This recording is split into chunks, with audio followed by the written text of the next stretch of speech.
ಅರಣ್ಯವನ್ನೇ ಬದುಕಾಗಿಸಿಕೊಂಡ ಆದಿವಾಸಿ ಸಮುದಾಯಗಳು ಜ್ಞಾನದ ಹೊಸ ಜಗತ್ತಿಗೆ ತಮ್ಮನ್ನು ಪರಿಚಯಿಸಿಕೊಳ್ಳುವ ಯಶಸ್ವಿ ಪ್ರಯತ್ನ ರಾಜ್ಯದ ಚಾಮರಾಜನಗರ ಜಿಲ್ಲೆಯಲ್ಲಿ ನಡೆದಿದೆ.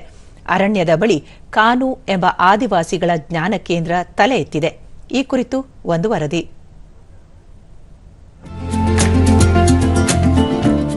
ನಿತ್ಯ ಹರಿದ್ವರ್ಣ ಕಾಡು, ಮಳೆಕಾಡು, ಎಲೆ ಉದುರುವ ಕಾಡು, ಕುರುಚಲು ಕಾಡು, ಹುಲ್ಲುಗಾವಲು ಹೀಗೆ ವಿವಿಧ ಪ್ರವರ್ಗದ ಅರಣ್ಯ ಹೊಂದಿರುವ ಚಾಮರಾಜನಗರ ಜಿಲ್ಲೆ ವನಸಿರಿಯಿಂದ ಶ್ರೀಮಂತವಾದ ಪಶ್ಚಿಮ ಘಟ್ಟ ಪ್ರದೇಶ. ತಮಿಳುನಾಡು ಹಾಗೂ ಕೇರಳ ರಾಜ್ಯದೊಂದಿಗೆ ಗಡಿ ಹಂಚಿಕೊಂಡಿರುವ ಈ ಜಿಲ್ಲೆ ಅತಿ ಹೆಚ್ಚು ಆದಿವಾಸಿಗಳ ನೆಲೆವೀಡೂ ಆಗಿದೆ. ಮಲೆ ಮಹದೇಶ್ವರ ಬೆಟ್ಟ, ಬಂಡೀಪುರ, ಬಿಳಿಗಿರಿ ರಂಗನಾಥ ಸ್ವಾಮಿ ದೇವಾಲಯ, ಹುಲಿ ಸಂರಕ್ಷಿತ ಪ್ರದೇಶಗಳಲ್ಲಿ ಮತ್ತು ಸುತ್ತಮುತ್ತ ಸಾವಿರಾರು ಆದಿವಾಸಿ, ಅದರಲ್ಲೂ ಸೋಲಿಗ ಸಮುದಾಯದ ಕುಟುಂಬಗಳು ವಾಸಿಸುತ್ತಿದ್ದು ಅವರಲ್ಲಿರುವ ಅರಣ್ಯ ಕುರಿತ ಸಾಂಪ್ರದಾಯಿಕ ಜ್ಞಾನ ಅಪರಿಮಿತವಾದದ್ದು. ಈ ಕುರಿತಂತೆ ವಿವಿಧ ಲೇಖಕರು ಬರೆದಿರುವ ಪುಸ್ತಕಗಳನ್ನು ಕ್ರೋಢೀಕರಿಸಿ ಕಾನು ಎಂಬ ದಕ್ಷಿಣ ಭಾರತದ ಆದಿವಾಸಿ ಜ್ಞಾನ ಕೇಂದ್ರವನ್ನು ಇಲ್ಲಿ ಸ್ಥಾಪಿಸಲಾಗಿದೆ.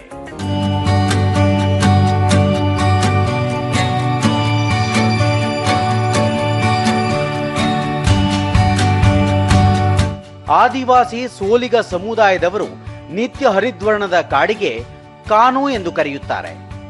ಆ ಹೆಸರಿನಲ್ಲೇ ಇರುವ ಈ ಕೇಂದ್ರ ಬಿಳಿಗಿರಿ ರಂಗನಾಥ ಸ್ವಾಮಿ ಬೆಟ್ಟದಲ್ಲಿರುವ ಮಾರಿಗುಡಿ ಸಮೀಪದ ಬುಡಕಟ್ಟು ಆರೋಗ್ಯ ಸಂಪನ್ಮೂಲ ಕೇಂದ್ರವಾದ ಆದಿವಾಸಿ ಆರೋಗ್ಯ ಸಮುದಾಯ ಕೇಂದ್ರದಲ್ಲಿ ಕಾರ್ಯಾರಂಭಗೊಂಡಿದೆ.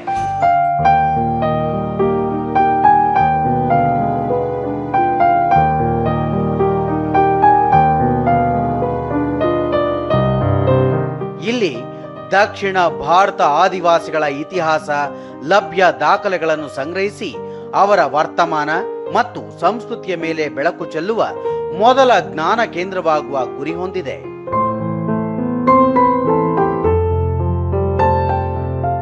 ಕಾನು ಜ್ಞಾನ ಕೇಂದ್ರ ಆದಿವಾಸಿಗಳ ಕುರಿತ ಪುಸ್ತಕಗಳ ಗ್ರಂಥಾಲಯವೂ ಆಗಿದ್ದು, ಇಲ್ಲಿ ಐತಿಹಾಸಿಕ ಸಮಕಾಲಿಕ ಬರಹಗಳ ಕುರಿತು ಚರ್ಚೆ, ಸಮಾಲೋಚನೆ, ವಿಚಾರ ವಿನಿಮಯ ಮಾಡಿಕೊಳ್ಳುವ ವೇದಿಕೆಯೂ ಆಗಿದೆ.